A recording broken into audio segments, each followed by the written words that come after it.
Thank you. The budget sales job, which could make or break Malcolm Turnbull's chances at the election, was in full swing today with a blunt message to voters.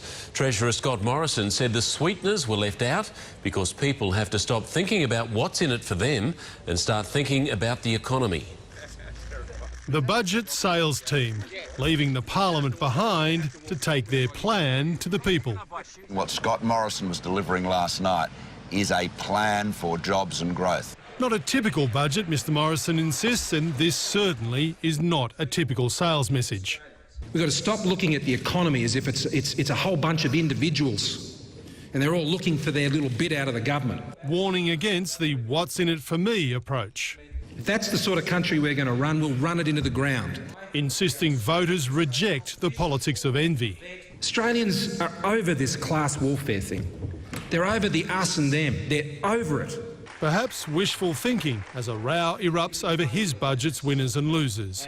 Higher income families are between $300 and $1,700 better off, but families with incomes below $100,000 are between $2,500 and $5,000 worse off. Is this the price that those families have to pay for jobs and growth? Mr Morrison says they already receive significant welfare and tax support. They don't need sweeteners. They need this economy to grow. And both sides need their votes. Despite Scott Morrison's plea, the division between the well-off and not so well-off will be the key election battlefield.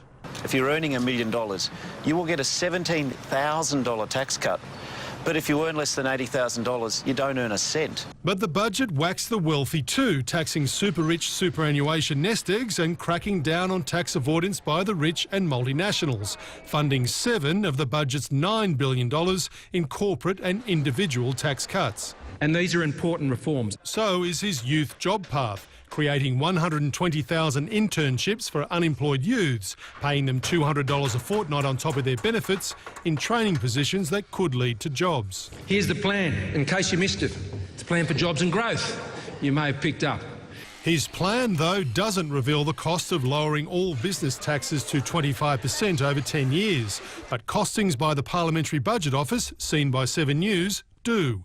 $16.5 billion a year at its highest, more than $50 billion over the 10 years.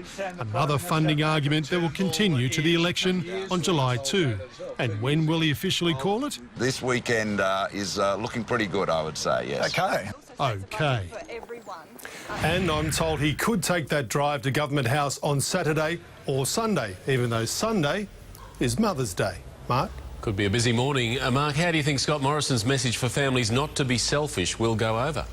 I think it's a really tough message, Mark, particularly if you're one of those families that loses money here through the higher cost of visiting the doctor, paying $5 more for prescriptions, losing the school kids bonus and the like, while high income earners and companies particularly get tax cuts.